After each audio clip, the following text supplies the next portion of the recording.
Morning. Last में हमने अपना चैप्टर नंबर 5 जो है the fundamental unit of life वो ख़त्म किया था। तो आज हम अपना नेक्स्ट चैप्टर नंबर 6 के ऊपर जाएंगे जो है टिश्यूज़ के बारे में बात करेंगे। हमने चैप्टर नंबर 5 के अंदर सेल के बारे में पढ़ा कि सेल क्या है। Fundamental unit of life means कि जो भी लिविंग ऑर्गेनिजम्स है वो सबके सब लिविंग ऑर्गेनिज्म का बेसिक स्ट्रक्चर, उनकी जो बॉडी का फॉर्मेशन है, उनका जो स्ट्रक्चर है, उनमें बेसिक जो है वो है सेल। और हमने वहाँ पे ऐसा देखा था कि सेल्स जो है वो सेल्स के जो नंबर्स है उसके अकॉर्डिंग हम जो लिविंग ऑर्गेनिजम्स है उनको दो पार्ट में डिवाइड कर सकते हैं, unicellular organisms and multi cellular organisms. ऐसा हमने 5th चैप्टर में देखा था।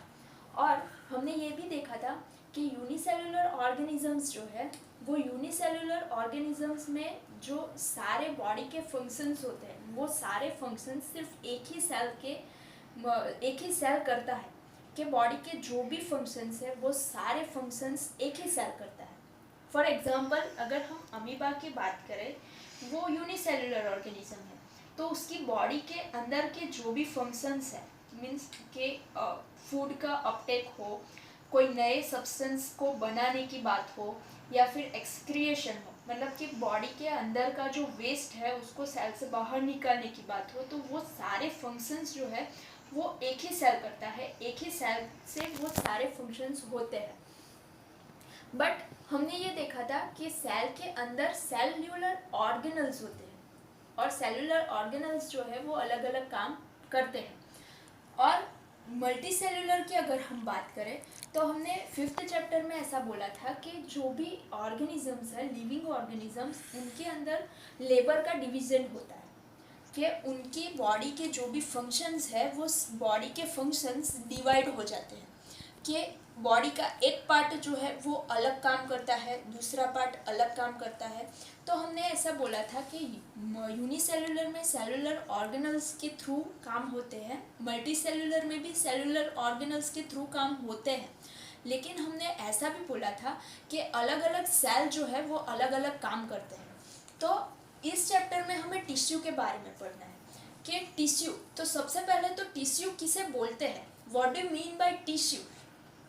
तो हम ऐसा बोल सकते हैं, अगर हमें बेसिकली बोलना हो टिश्यू किसे बोलते हैं, तो सेल जो होते हैं तो बहुत सारे सेल्स या फिर एक से ज़्यादा सेल्स एक साथ मिलकर कंबाइन होके जो भी सब्सटेंस बनाता है उसे, और जो स्ट्रक्चर बनाता है उसे हम टिश्यू बोल सकते हैं। या फिर अगर टिश्यू की पर्टिकुलर डेफिनेशन देनी हो तो हम ये बोल सकते हैं कि a group of cells that are similar in structure and or work together to achieve a particular function forms tissue। के ऐसे सेल का ग्रुप कि जो उसके स्ट्रक्चर में कैसा हो, सिमिलर हो, कि सारे सेल्स स्ट्रक्चर में सिमिलर हो, ऐसे सेल का ग्रुप कंबाइन होके एक साथ होकर किसी एक पर्टिकुलर फंक्शन के लिए काम कर रहे हैं, तो उसको हम ऐसे सेल के ग्रुप को हम टिश्यू बोल सकते हैं। अब अगर हम टिश्यूज़ के बारे में सोचें तो क्या एनिमल्स और प्लांट्स दोनों में टिश्यूज़ होंगे, क्योंकि दोनों यूनिसेलुलर तो नहीं है, दोनों मल्टी सेलुलर ऑर्गेनिजम्स है, प्लांट हो या एनिमल हो। तो मल्टी सेलुलर ऑर्गेनिजम्स जितने भी हैं उनके अंदर हमें टिश्यूज़ देखने को मिलेंगे। तो टिश्यूज़ अगर हम प्लांट और एनिमल की बात करें तो प्लांट और एनिमल में टिश्यूज़ सेम होंगे या अलग अलग होंगे। तो उसके लिए अगर हम प्लांट और एनिमल दोनों की कंपैरिजन करें तो कंपैरिजन में क्या कंपैरिजन करेंगे, तो एक तो जो प्लांट है उनके जो स्ट्रक्चर है, उनके बॉडी का जो स्ट्रक्चर है, इंटरनल स्ट्रक्चर हो या आउटर स्ट्रक्चर हो, वो एनिमल से बहुत अलग है। साथ ही साथ उनके फंक्शंस जो है वो दोनों के फंक्शंस भी बहुत अलग हैं। जैसे कि अगर हम प्लांट की बात करें तो प्लांट जो है वो मूव नहीं होगा इन द सेंस कि वो एक जगह से दूसरी जगह पे नहीं जाएगा। जबकि अगर हम एनिमल्स की बात करें तो एनिमल्स को एक जगह से दूसरी जगह जाना होता है, किसके लिए? तो शेल्टर के लिए, फूड के लिए, या फिर रिप्रोडक्शन के लिए। ये 3 उसकी नीड्स है एनिमल्स की। तो ये 3 नीड के लिए एनिमल एक जगह से दूसरी जगह पे मूव करते हैं। जबकि प्लांट्स की अगर हम बात करें तो प्लांट में ऐसा नहीं है, प्लांट वो एक ही जगह पे रहेंगे, वो भी अपने फूड तो लेते ही हैं। बट हमें पता है कि प्लांट जो है, प्लांट फोटोसिंथेसिस के थ्रू अपना खाना खुद बनाएगी। जबकि अगर हम एनिमल्स की बात करें तो एनिमल्स में ऐसा नहीं है, एनिमल्स अपना खाना खुद नहीं बना पाते हैं, इसलिए वो दूसरे प्लांट्स और दूसरे एनिमल्स के ऊपर डिपेंड करते हैं अपने फूड के लिए। तो उसके लिए उसे बाहर जाना पड़ेगा। जबकि प्लांट तो अपना खाना खुद ही बना रही है, उसे सिर्फ सनलाइट की ज़रूरत है। सनलाइट की प्रेजेंस में वो फोटोसिंथेसिस करेगा और अपना खाना खुद बना लेगा। तो उसे मूव होने की ज़रूरत नहीं है, उसको फूड के लिए कहीं और जाने की ज़रूरत नहीं है। तो दैट मीन्स कि प्लांट को मूव नहीं होना है, तो प्लांट के अंदर अगर हम एनिमल से उसको कंपेयर करें तो एनर्जी कम यूज़ होगी। ओके, दूसरी थिंग कि हमने जो उसकी फूड की बात की कि उनकी जो फूड लेने की मेथड है वो दोनों की अलग अलग है, और वो मेथड के अकॉर्डिंग उनका बॉडी का जो स्ट्रक्चर है वो भी अलग होगा। कि एनिमल्स की अगर हम बात करें तो एनिमल्स किसी दूसरे एनिमल या प्लांट के ऊपर डिपेंड करेंगे अपने फूड के लिए, तो उसे फूड कॉम्प्लेक्स फॉर्म में मिलेगा, उसे सिंपल फॉर्म में वो फूड नहीं मिलने वाला है कि जिसको वो डायरेक्टली यूज़ कर सके। तो उसके लिए उसको क्या करना पड़ेगा कि वो फूड खाएगा, उसके बाद उसको उसे सिंपल फॉर्म में ब्रेक डाउन करना पड़ेगा। ओके, दैट मीन्स कि उसे उस फूड को डाइजेस्ट करना पड़ेगा, और उसे डाइजेस्ट करने के लिए उसकी बॉडी में वो मैकेनिज्म होनी ज़रूरी है। जबकि अगर हम प्लांट की बात करें तो प्लांट जो है, तो प्लांट के अंदर वो अपना फूड खुद बनाएंगे, तो वो ऐसे फॉर्म में उसको बनाएंगे कि वो डायरेक्टली उसको यूज़ कर सके। तो उसके अंदर उसकी बॉडी की मैकेनिज्म उस टाइप की होगी कि उसको अपना खुद खाना बनाना है। ओके, तो ये एक डिफरेंस हो गया। उसके बाद अगर हम प्लांट और एनिमल की और कंपैरिजन करें तो उनकी ग्रोथ सिस्टम जो है, तो वो दोनों की ग्रोथ करने की जो तरीके हैं वो अलग अलग है, ग्रो दोनों होते हैं। बट अगर हम एनिमल्स की बात करें तो एनिमल्स का ग्रोथ की एक लिमिट होती है, एक लिमिट तक ही उनकी बॉडी फिजिकली ग्रो होती है, उसके बाद उसका ग्रोथ होना बंद हो जाता है। आपको पता है कि आप एनिमल हो, ओके, तो आपकी जो हाइट है, तो आपकी हाइट एक पर्टिकुलर एज तक बढ़ेगी। आप जब तक जिंदा रहोगे तब तक आपकी हाइट नहीं बढ़ने वाली है, नहीं तो आप कितने बड़े हो जाओगे, कितने लंबे हो जाओगे। ओके, तो आपकी हाइट जो है उसकी एक एज लिमिट है, तब तक ही सिर्फ आपकी हाइट बढ़ेगी, उसके बाद आपकी हाइट में ग्रोथ नहीं होगा। मेंटली आप जितना चाहो ग्रो कर सकते हो, दैट डिपेंड्स ऑन यू।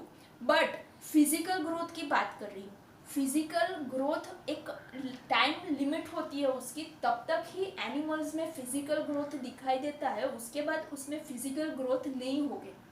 जबकि अगर हम प्लांट की बात करें तो प्लांट जो है वो जब तक जिंदा रहेंगे तब तक उनके अंदर ग्रोथ स्टार्ट रहेगा। तो ये सब जो चीज़ें हैं कि उनकी फूड लेने की जो बात है, उनकी ग्रोथ करने की जो सिस्टम है, वो सब कुछ हमसे यानी कि एनिमल्स से अलग है, और इसी वजह से दोनों की जो बॉडी का स्ट्रक्चर है वो अलग अलग है, दोनों के जो फंक्शंस है वो अलग अलग है। इसीलिए जो प्लांट है और एनिमल्स है दोनों के अंदर अलग अलग टाइप के टिश्यूज़ होंगे। कि प्लांट के अंदर ऐसे टिश्यूज़ होंगे जो उसकी बॉडी में नेसेसरी है, कि जो उसकी बॉडी में नेसेसरी फंक्शंस को परफॉर्म कर पाए, और एनिमल्स के अंदर ऐसे टिश्यूज़ होंगे जो उसके अकॉर्डिंग बेटर है कि उसकी बॉडी के फंक्शंस जो है वो इजीली और बेटरली परफॉर्म कर पाए। तो इस चैप्टर में हमें प्लांट टिश्यूज़ और एनिमल टिश्यूज़ दोनों के बारे में एकदम डिटेल में बात करनी है। सबसे पहले हम प्लांट टिश्यूज़ के बारे में बात करेंगे। तो अगर हम प्लांट टिश्यूज़ की बात करें तो प्लांट टिश्यू 2 टाइप के होते हैं, और वो 2 टाइप्स है meristematic tissues and permanent tissues. Meristematic tissues and permanent tissues में अगर मैरिस्मेटिक टिश्यूज की हम बात करें तो उसको हम सिर्फ फिर से सब डिवाइड कर सकते हैं 3 टाइप्स में। एक है एपिकल, लेटरल एंड इंटरकैलरी। अब ये जो मैरिस्मेटिक टिश्यूज है, ये मैरिस्मेटिक टिश्यूज को डिवाइड कैसे किया है फर्दर, तो मैरिस्मेटिक टिश्यूज प्लांट में कहाँ पर है उसके अकॉर्डिंग इसको डिवाइड किया गया है। और परमानेंट टिश्यू को अगर हम बात करें तो परमानेंट टिश्यू को फर्दर 2 ग्रुप में क्लासिफाइड किया जा सकता है, that is simple permanent tissue and second one is complex permanent tissue. Simple permanent tissue को फर्दर डिवाइड किया गया है 3 टाइप्स में, पैरेन्काइमा, कोलेन्काइमा एंड स्केलेन्काइमा। जबकि कॉम्प्लेक्स टिश्यू को फर्दर डिवाइड किया गया है 2 टाइप्स में, that is xylem and phloem. अब ये सारे जो टिश्यूज है ये सारे प्लांट टिश्यूज है और ये सारे के सारे प्लांट टिश्यूज को हमें इस चैप्टर में एकदम डिटेल में देखना है कि इनका स्ट्रक्चर कैसा है, वो प्लांट की बॉडी में कहाँ पे होंगे, उनका फंक्शंस क्या है, वो सब कुछ हम डिटेल में देखेंगे। तो सबसे पहले हम स्टार्ट करेंगे मैरिस्मेटिक टिश्यूज से। तो सबसे पहले हम मैरिस्मेटिक टिश्यू के बारे में देखेंगे।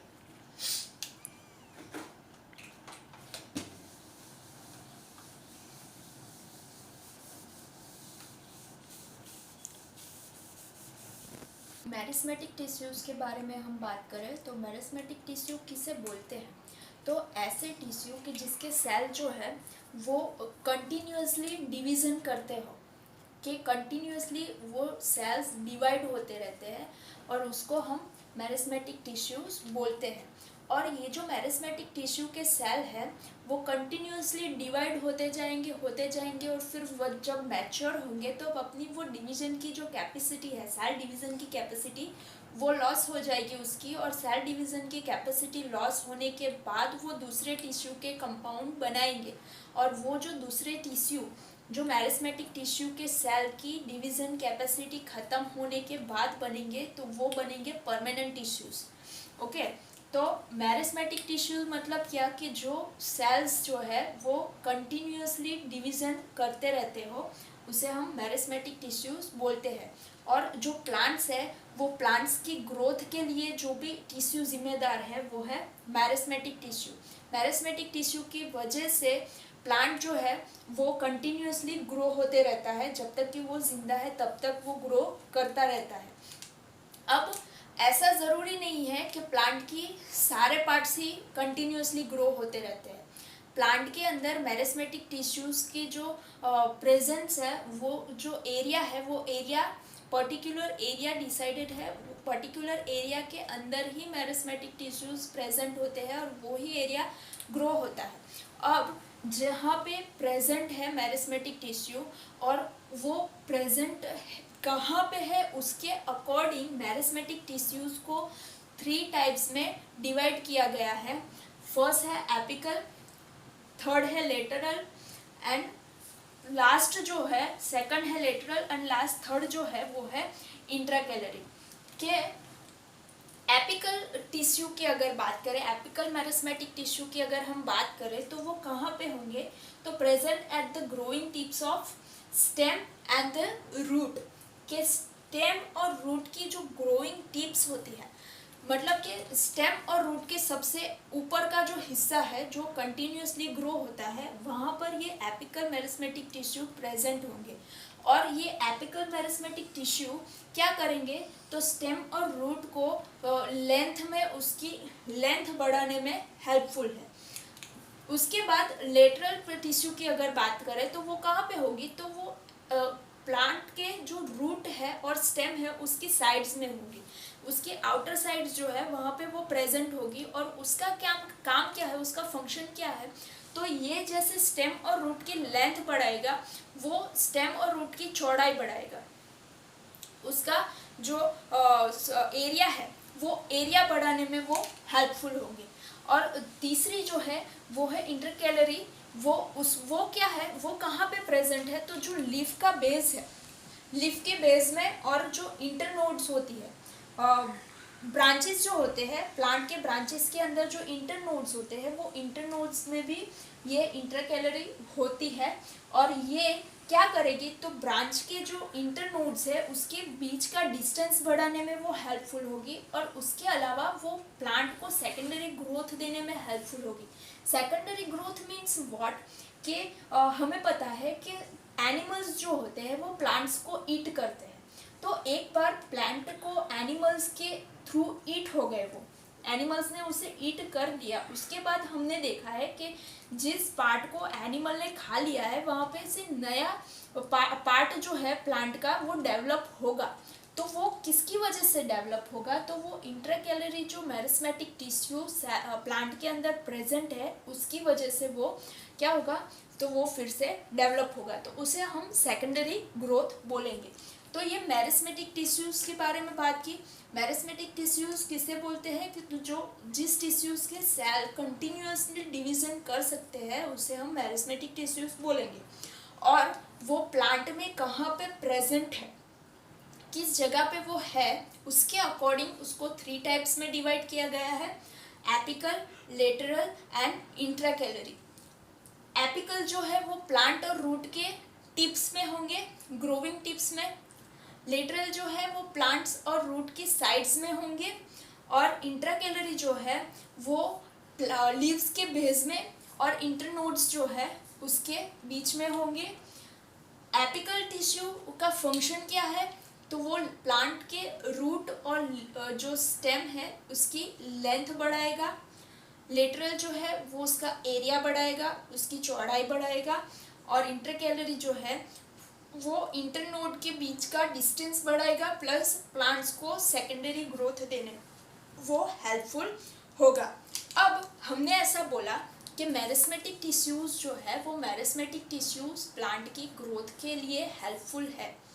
तो वो हम कैसे साबित कर सकते हैं कि इसकी वजह से ही प्लांट ग्रो होते हैं, कि हमने ये बोला कि एपिकल टिश्यू जो है वो रूट और स्टेम के ग्रोइंग टिप्स में होता है, और उसकी वजह से उसकी लेंथ बढ़ती है। ओके, तो ये देखने के लिए एक एक्टिविटी आप लोगों की टेक्स्ट बुक में दी गई है। उस एक्टिविटी में क्या करना है, उस एक्टिविटी में हमें 2 जार लेने हैं, ग्लास के जार, और उसको पानी से एकदम फुल भर देना है। और उसके बाद हमें एक अनियन लेना है, 2 अनियन लेने हैं, और एक जार को ए नाम देना है, दूसरे को बी लेबल करना है। और दोनों जार के ऊपर क्या करना है कि अनियंस को ऐसे हमने 2 जार ले लिए, इसको ए लेबल करो, दूसरे को बी लेबल करो, उसको ऊपर तक पानी से भरना है और अनियन को इस तरह से उसके ऊपर रख देना है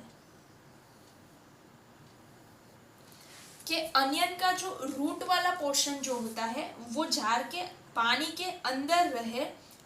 इस तरह से अनियंस को अंदर ऊपर रख देना है और उसको थोड़े दिन ऐसे ही रहने देना है, और हमें एवरी डे उसको ऑब्जर्व करना है। अब जब हम पहले दिन, दूसरे दिन, तीसरे दिन उसको ऑब्जर्व करेंगे तो हमें क्या देखने को मिलेगा कि जो अनियन के रूट है वो ग्रो होंगे। 3 दिन के बाद हमें क्या करना है कि जार बी के जो अनियन है वो जार बी के अनियन के रूट को नीचे से 1 सेंटीमीटर कट कर देना है, और उसके बाद फिर से उसे वैसे ही रख देना है। और फिर उसको 5 दिन तक हमें ऑब्जर्व करना है कि पहले दिन ऑब्जर्व करो, दूसरे दिन ऑब्जर्व करो, तीसरे, चौथे और 5वें दिन उसको ऑब्जर्व करना है। अब उसको नीचे से 1 सेंटीमीटर तक कट कर लेने के बाद अगर हम ऑब्जर्व करेंगे 5 दिन तक, तो हमें क्या दिखाई देगा, कौन से जार के जो रूट है वो ज़्यादा लंबे होंगे। तो बट ऑब्वियस है कि ए जार के जो रूट है वो लंबे होंगे। क्यों लंबे होंगे, क्योंकि इसको तो हमने 1 सेंटीमीटर कट कर दिया है, तो ये लंबे ही होने वाले हैं। उसके बाद हमें क्या देखना है कि कट कर देने के बाद जार बी के जो अनियंस है, वो जार बी के अनियन के जो रूट्स है वो डेवलप हो रहे हैं कि उसकी डेवलपमेंट रुक गई है। तो अगर हम देखेंगे तो उसकी डेवलपमेंट नहीं होगी, उसको नीचे से कट करने के बाद वो डेवलप नहीं होंगे, क्योंकि हमें पता है कि एपिकल मेरिस्मेटिक टिश्यूज जो है वो रूट के ग्रोइंग टिप में ही होते हैं। अब जब हमने उसको नीचे से 1 सेंटीमीटर कट किया, दैट मीन्स के रूट की जो टिप है वो कट हो गई।